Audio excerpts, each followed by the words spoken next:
Good morning, everyone. It's always a pleasure to be here in San Francisco with other free market enthusiasts. So I'd love to start with just a quick question. How many folks here are aware of the fact that the crypto industry is likely to be the biggest spender in the 2024 election cycle, aside from partisan super PACs and party committees? All right, well, judging from the number of folks still eating in the hallway, I'm guessing not everyone knew that. This is a really important topic, and one that I hope you leave with the impression that this is an industry that has come to really affect policy and get involved in a deep and meaningful way. We're no longer the kind of juvenile industry of 5 or 6 years ago. We are a very professionalized group of folks who are making real impacts on policy, and these are some of the folks doing that every day of the week. By the way, if you can hear me in the hallway, we're going to do some Elizabeth Warren bashing, so you're going to want to come in here and hear every word of it. All right, let's start off with just a quick sense of the landscape. So, Justin, can you tell us a little bit about the crypto industry's political power and how that has changed over the last 3 or 4 years? So I'm Justin Slaughter, by the way. I work at Paradigm with Katie, and I'm the VP of Regulatory Affairs. I also, I'm ready for your booze, was advisor to Elizabeth Warren in 2020. So, you know, this is partly my fault. But he's always willing to engage in bashing. I know. Look, mistakes were made. We'll get into the other mistakes I made in 21. So the basic issue is we finally have political power. You look back, not even 5 or 6 years ago, 3 or 4, and crypto was not seen as a marquee issue in DC. There was almost no member that took it seriously. There was your Tom Emmer, there was your Cynthia Lummis. But by and large, it was just seen as a sideshow. And now you actually have members really leaning into this. There are right now, I think, something like a dozen or 2 dozen members of Congress around SF meeting with crypto companies this week. That shows you how much political influence crypto now has. And tell us a little bit about the industry's marquee super PAC. Fairshake. So Fairshake is an entity that was established basically in the ruins of 2022, where there was a few $1 million spent, but it wasn't spent well. And a lot of the companies got together, including Paradigm, including Andreessen Horowitz, Coinbase, Ripple, and decided, you know, we really need to influence the electoral elements of politics because we don't have a policy problem, we have a politics problem. The thing we found over and over again is a lot of members being like, look, we understand you've got issues, we understand you want laws, but just, you know, aren't you unpopular? We're afraid of, you know, saying we're pro-crypto. And so we realized we had to change facts on the ground. And that meant playing in a lot of key races. One of the ones I think we played the most in was here in California, where Fairshake boosted Adam Schiff and boosted the Republican to knock Katie Porter, Elizabeth Warren protege, was the whole next generation of Warrenism out of contention. And now Adam Schiff will be a senator and Katie Porter's off to go back to teaching. Never discount Republicans in California. We could still eke this one out. Okay, first question for Jessica. Quick primer, Jessica leads Sentinel Action Fund, which is one of the most important groups on the right this election cycle, and one devoted to Republicans retaking the Senate. So Jessica, broad question for you. What is the best conservative or Republican, interpret it as you'd like, case for crypto? Awesome. Thanks, Katie. And it's really great to be here with you guys this morning. So I think the best case actually goes to the ideological strands that unite the crypto industry and founders and, frankly, American innovation with the party itself, which is we support pro-freedom, pro-liberty. We support maximum amount of choice to do with your dollars, to have independence and freedom, and as little government intervention, oversight, regulation, whatever term you want to call it, into your daily life. So I think just the genesis of the industry aligns very nicely with Republicans, and I think in a lot of ways that's provided common cause this year. To Justin's point of, 5 years ago, crypto was not a player in Washington, D.C. There was no muscle. It was an idea. It might have felt kind of fringy or nerdy, and now it's a full-throated political establishment. And I don't mean that in like a bad way. I actually mean it in a good way because it's brought to bear the 3 Ps, which is really what runs Washington: policy, process, and politics. And if you can understand all 3 Ps, as I think the crypto industry has done the last 12 to 15 months, you can have success. You can actually move things. And I think for the long-term stability and veracity of the industry, it's going to move past this partisan moment that we see right now, or partisan alignment with Republicans, and hopefully go into a nonpartisan space, and that will allow, I think, the industry to just flourish. But Republicans today have basically found common cause with the industry because of this alignment of individual freedom and the max amount of space to basically do what you want with your money when you want it. Awesome. Thanks, Jessica. So next question for Kyle Bligen, who we're really lucky to have on this panel. Kyle leads financial services policy at the Chamber of Progress. And for those not aware, the Chamber of Progress has been the most important entity in D.C. trying to drag and tug the Democratic Party away from some of this anti-tech vitriol that they've been spewing over the last couple of years. And we'll talk about that in a little bit too. But Kyle, could you make the case for why crypto should support Democrats or the American left? Interpret that as you'd like. Sure. Well, for disclaimer, I'm not going to speak on behalf of the entirety of the Democratic Party, but I will say that There's one party?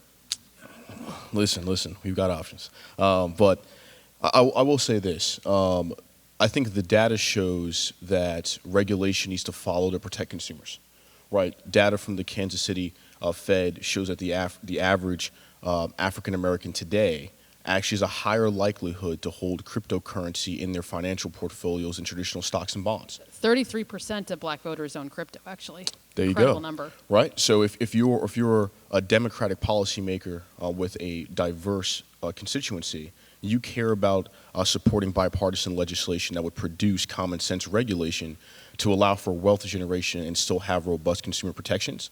And so if you're in the industry, and I'm a supporter of crypto and the financial platform that it provides for everyday Americans, I think there's definitely a policy apparatus there that supports the everyday consumer, allows them to thrive, engage in the financial marketplace, trade cryptocurrency, while still having similar consumer protections that we see in traditional securities markets. So why has the party, at least in Washington, in Congress, been so slow to come to this issue? And why is her name Elizabeth Warren?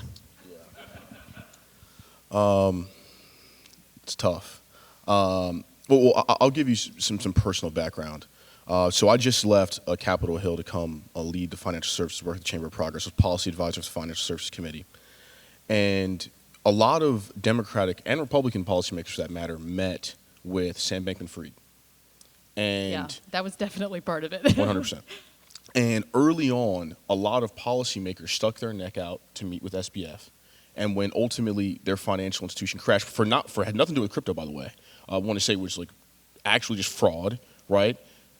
A lot of policymakers, and they were saying some backdoor meetings I was in on the committee, they were like, listen, this individual is purporting that crypto can provide all these benefits, and now look, we got egg on our face because of what just happened. And I remember the day we were supposed to have Sam Bankman-Fried come in to testify before the House Financial Services Committee. Right before then, the Department of Justice picked him up and arrested him. And there was a pop balloon. All the oxygen left the room because every single member was hoping to have their opportunity to ask them, hey, you propose all these things and now you're fraudulent. And I think a lot of Democratic representatives were talking about consumer protection, financial innovation, utilizing him as the closest representative of what crypto looks like. And then when that failed, I think you now see a lot of individuals that are more hesitant to engage on cryptocurrency policy. But again, I want to note, that was traditional fraud, had nothing to do with crypto. Yeah, well, or to Justin or Kyle, why does the progressive left, sort of as personified by Elizabeth Warren, dislike crypto so much? So this is really important, which is that Kyle explains correctly why a lot of Democrats got cold feet about crypto. That was terrifying. Sam Bankman-Fried was crypto to a lot of people on the left. But it's worth noting, Warren and her allies didn't like crypto before then. We've never gotten a good answer because, among my other sins for joining Paradigm, I sherped Gary Gensler's nomination. So allow me to say something that I know. The victories I'm over basically time. like Zelig, right, for bad decisions in 2021. But one thing that nobody knows is Warren didn't care about crypto at the start of 2021. It was not something she talked about ever in 19 or 20. It was not something that came up during her questioning of Gary Gensler in 21. I actually think what it is twofold. One is, for one thing, Gary did a good job of signaling to her this is the number one threat. These are the new banks, and she bid at it really, significantly. But the other is that it's not just. This is where even Katie, I think you're gonna be shocked to hear this. Bankman-Fried wasn't just getting heavily in crypto policy. He was getting involved in all of democratic policy. He was building a whole shadow ecosystem of nonprofits that was basically fully adversarial to Elizabeth Warren's affiliated nonprofits. There's things like your AELPs, your open markets, your AFRs. And I think she saw that as a threat to her entire ecosystem. And then when he crashed, it was her getting a victory lap. That makes a ton of sense. And do you have a comment on that, Jessica? I do. I totally hear what you guys are saying, but I think there's a difference between cold feet and concern over what happened there with outright hostility.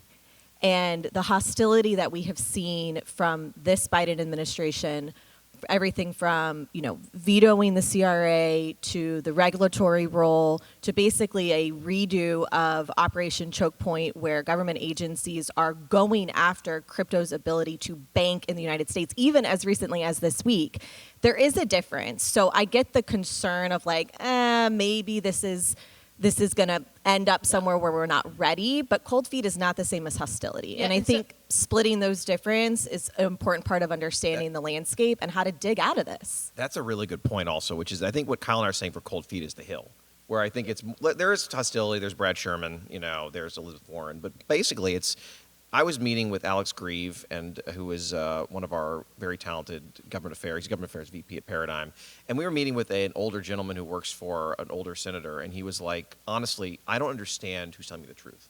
I trusted Sam Bankman-Fried, and now you guys say trust you. How do I know you're not fraudulent? I'm well, pretty sure. But in the admin, it's an incentive problem.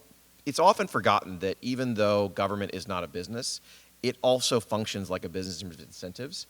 The truism that flows throughout the entire Biden admin is that people who want promotions in the Biden admin understand there's 2 votes you need to get a promotion. One is Joe Biden's, and one is Elizabeth Warren if you're doing FinRec. Right. So part of the issue, right, is you have all these agencies, FDIC, OCC doing choke point, SEC doing everything it's doing, thinking that I can't get the next job unless Elizabeth Warren praises me. And if she really likes if I work for the private crypto, sector, I'm disqualified. that's even more so. But if you're already in the government, you're trying to crack down. Let's talk about the Republicans just a little bit here.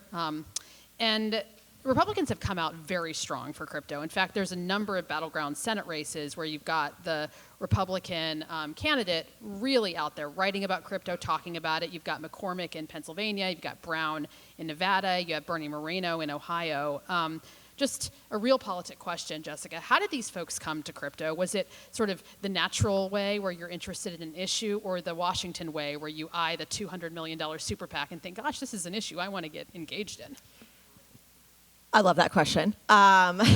So the unique thing about the Senate candidates on the Republican side right now, and you listed a lot of them, Dave McCormick in Pennsylvania, Bernie Moreno in Ohio, Sam Brown in Nevada, Tim Sheehy in Montana too. Yeah. They actually all came to crypto on their own before they got into politics. So Bernie famously made a business by putting car titles on blockchain. His son bought a home in 2019 only using crypto. You saw Sam Brown open his first wallet in 2018. I think the only person that was didn't have like a personal experience with the industry is actually Tim Sheehy in Montana. And while he didn't have a personal like aha moment, he understood the threats to the industry before he was even running. And so when you hear these guys tell their stories, or Dave McCormick in Pennsylvania, who has had a front row seat of this on the financial regulatory side in particular, and business markets and business assets all across the globe, they can speak to it. They can do it in a way that's very personal. It's very real. There's no prep, right, that's needed that we often say, where we have to be like, okay, don't say these 3 words, say these 3 words instead. There's none of that with these guys, which is really encouraging. And so I think the common cause that the Republican Party has found with the industry over the last 12 to 15 months has been very organic, and it's been very natural. And I'm excited for it because I think it's then opened up a whole new vertical for voters in the Republican Party that care about individual freedoms and asset management in a way that, the party just was not talking about, 3 to 5 years ago. Yeah.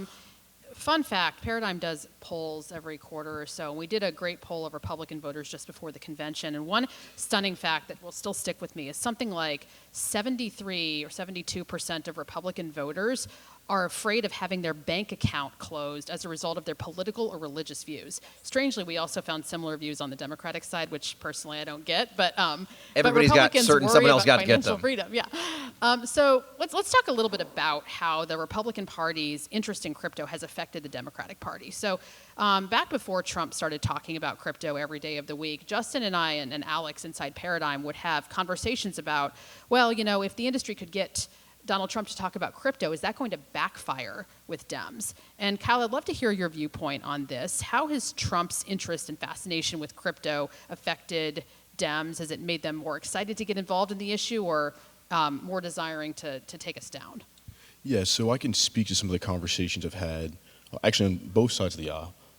In the most recent battle on Capitol Hill to move legislation with the Fit 21 vote.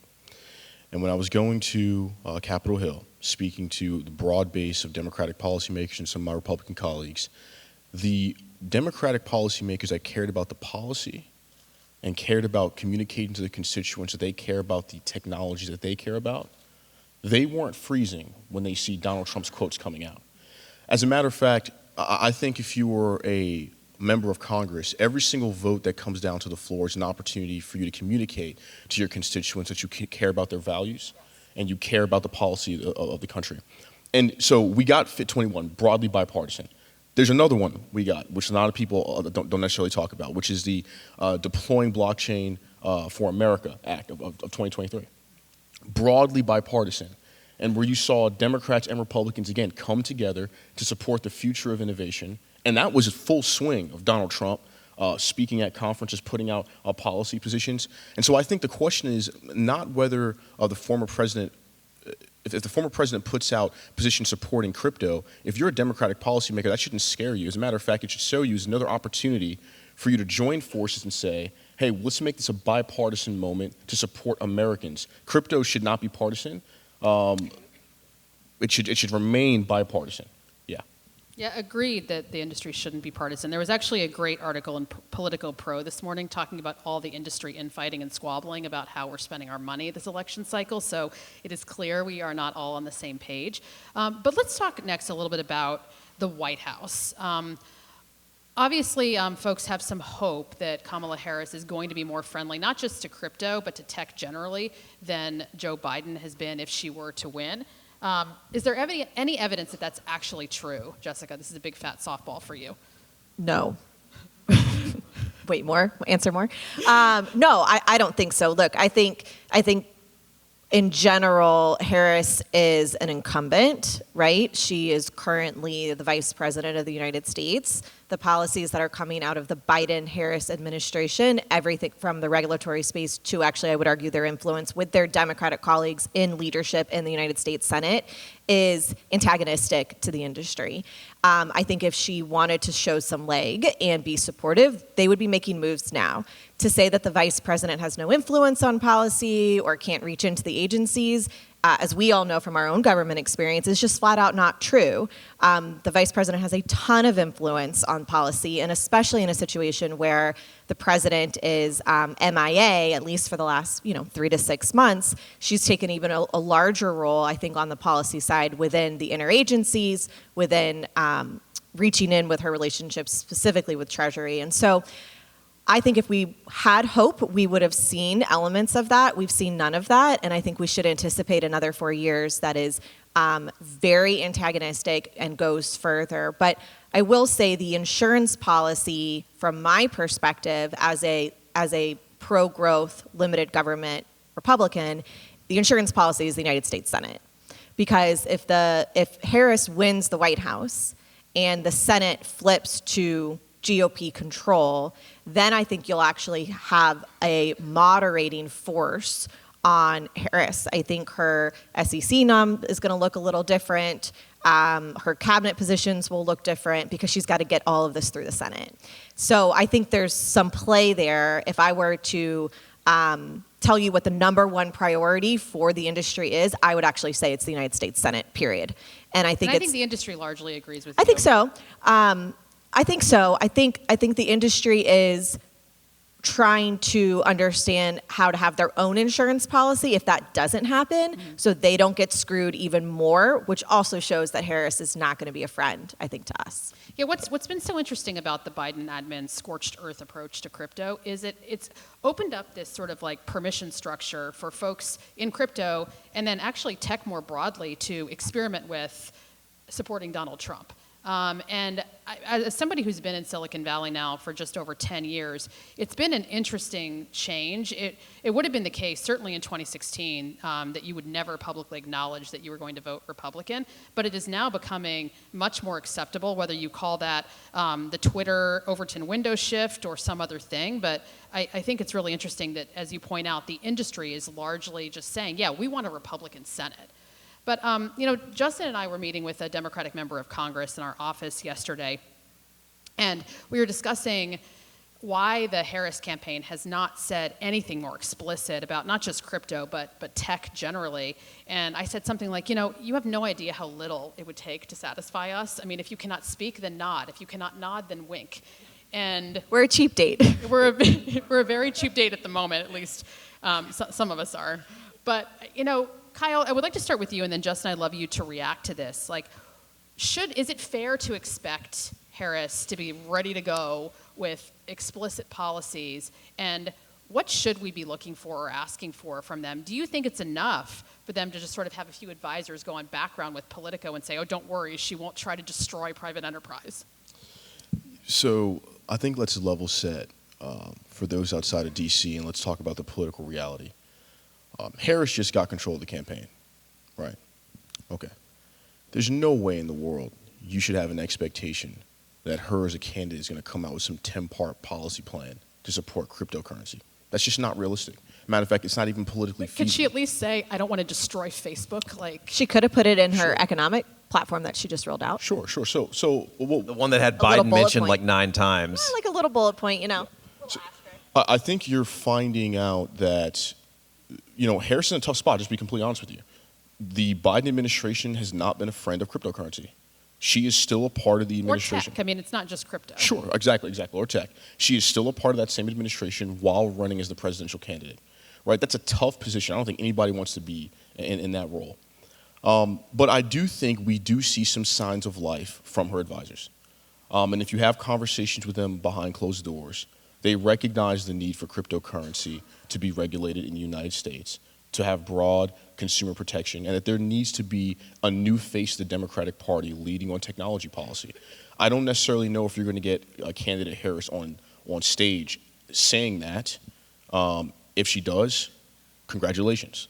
But I don't think that's feasible. I think the most we're going to get on the campaign trail is maybe conversations about what maybe the future of the economy looks like, and we have to read between the lines. But yeah, you're not going to get any explicit statements on crypto. But yeah, I don't think that's feasible.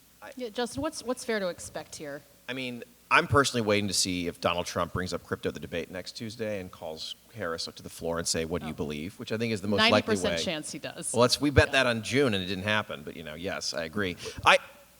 Quick point. Chamber of Progress, we're actually sending a letter to ABC asking the moderators to bring up crypto. That'd be a good question. Thank you. It's really interesting, right? Because one thing that the candidate for the congressional member, told us also yesterday, Katie, was Harris is fundamentally about loyalty. She really understands her role as being the VP and not shaking the boat. The problem for crypto and the Biden admin is that there's really 2 Biden admins. There's the foreign policy Biden admin, where Joe Biden is deeply involved and gives a lot of very specific, almost Picayune views about every little last thing of it. And then there's Justin's SAT vocabulary, and by then the way, and is then my there's favorite and then there's the domestic side, which is basically a gang war where everyone's fighting for control of the stick. And that is in some ways by design. Joe Biden doesn't give a shit about domestic politics. It's why you have a bunch of people working in his admin who don't seem to agree with either him or each other. There's another senator who was in town who said, the real problem with the Biden admin is not that he hired a lot of Warren staffers, it's that he hired a lot of Warren staffers who work in the White House and still report to Elizabeth Warren. And I think this gets at the key crux of it, which is Harris going to keep that up, which is a big problem for tech, or is she going to have her own admin? Is she going to have her own people who believe in what she believes? So That- can I ask you a quick follow-up on that? Obviously, personnel matters here, policy matters here.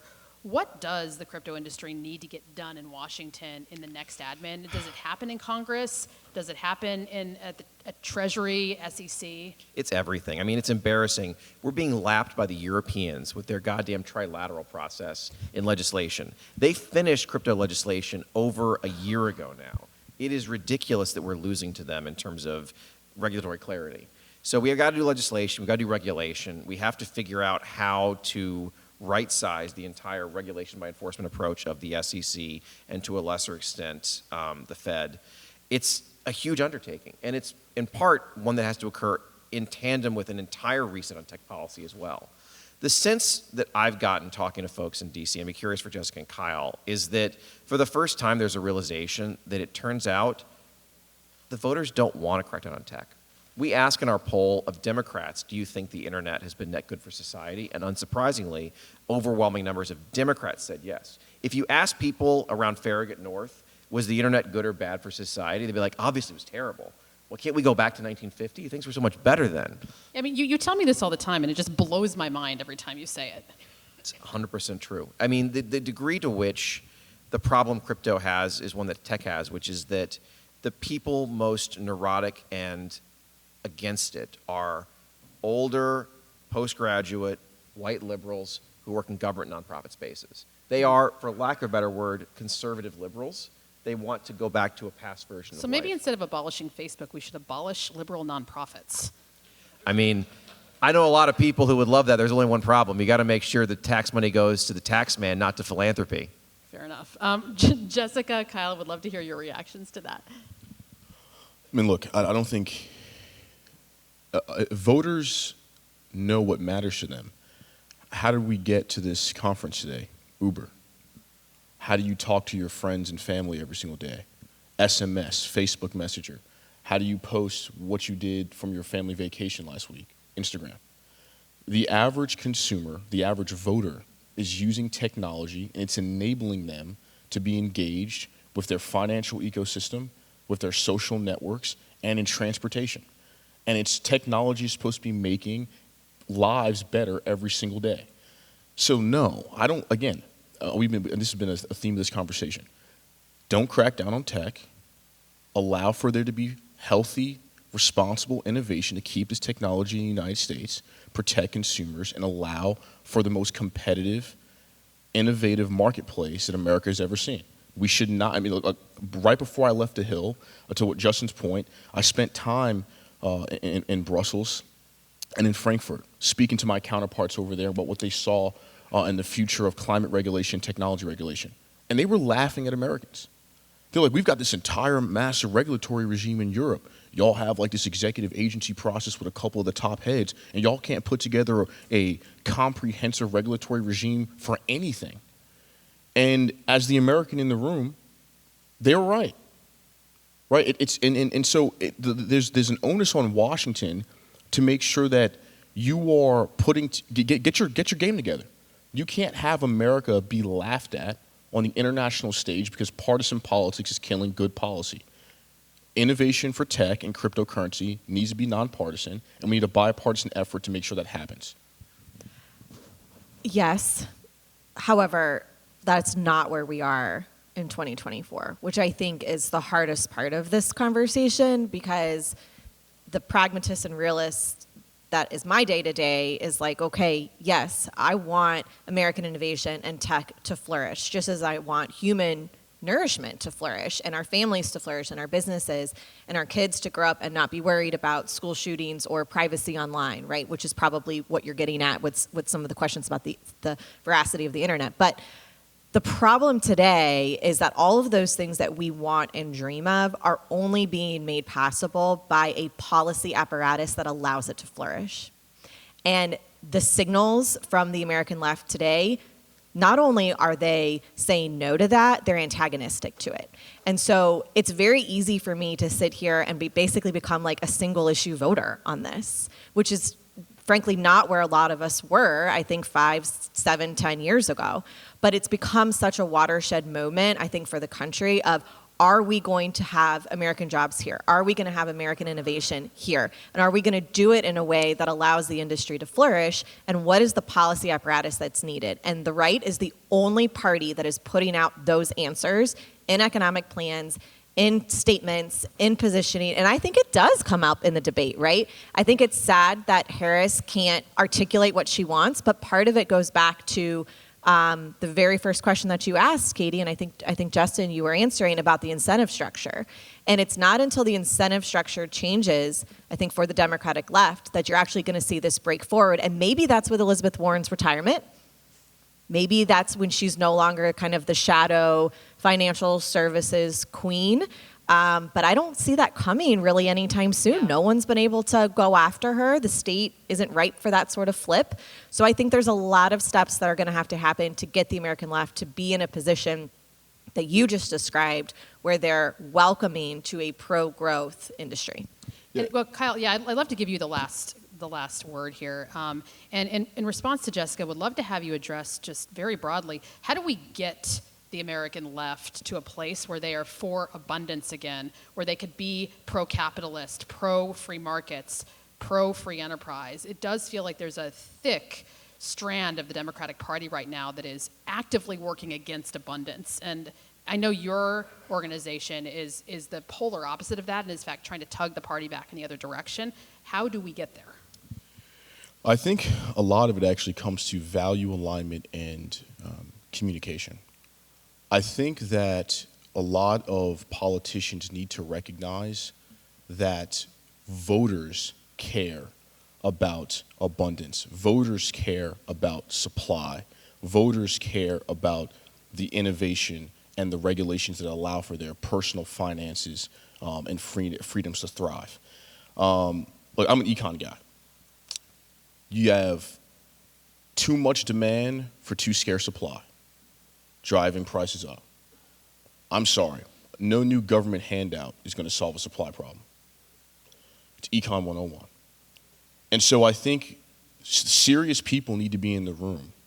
And outside of the flashy headlines on CNN, the partisan battles between MSNBC and Fox News, I think Democratic policymakers have to be real and recognize, and maybe that comes through the ballot, right? Maybe that comes through PACs, or the work that my organization is doing in DC to speak directly to policymakers and Democratic aligned organizations to say, hey, listen, you can't have your head in the clouds ideologically when policy-wise your constituents, the American people, are relying on you to pass policies that help them out.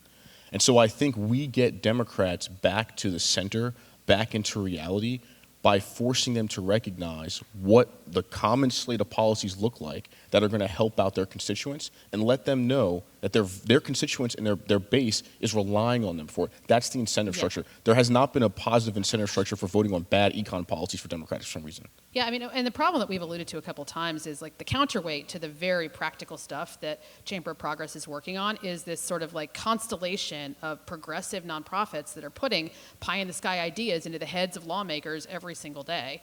As the actual last word, Justin, how can we fix that problem other than banning progressive nonprofits? I mean, the number one is that I think this is not appreciated, especially in SF or in Republican circles. You guys put us massively on tilt after Trump won in 2016.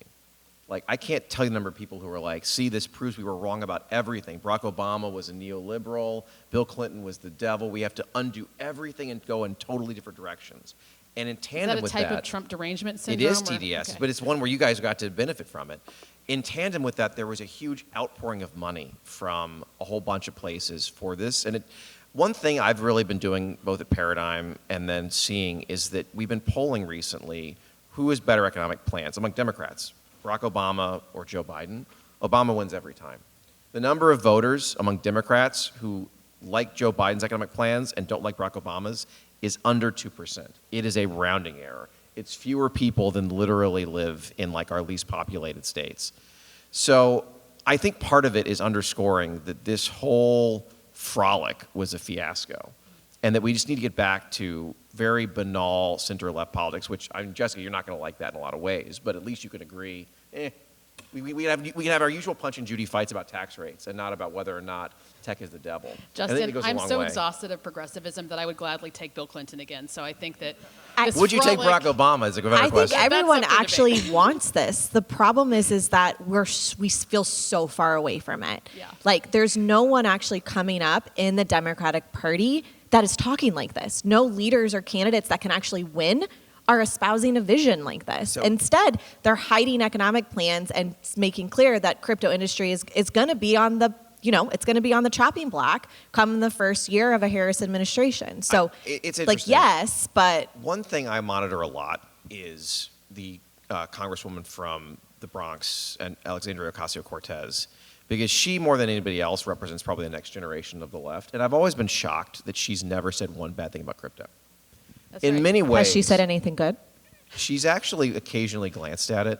But the better point, right, is that I think a lot of what's going on in general is you need to basically get rid of the last 5 or 6 years of Democratic politics.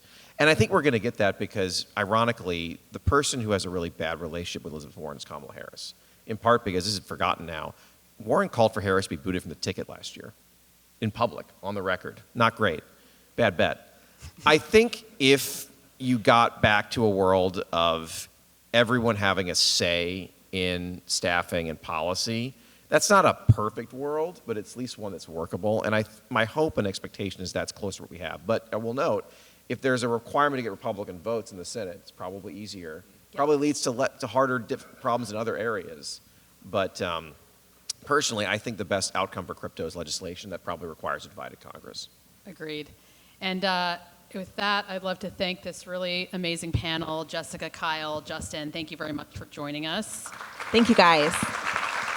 And I also have the privilege of introducing the next fabulous panel here, The Fracturing of Shared Reality, which sounds really cool, starring Francis Fukuyama of Stanford University, Rehan Salam of the Manhattan Institute, Renee DiResta, also at Stanford, and John Escanas here from the Foundation for American Innovation. So again, thanks to this panel, and let's welcome the next folks to the stage.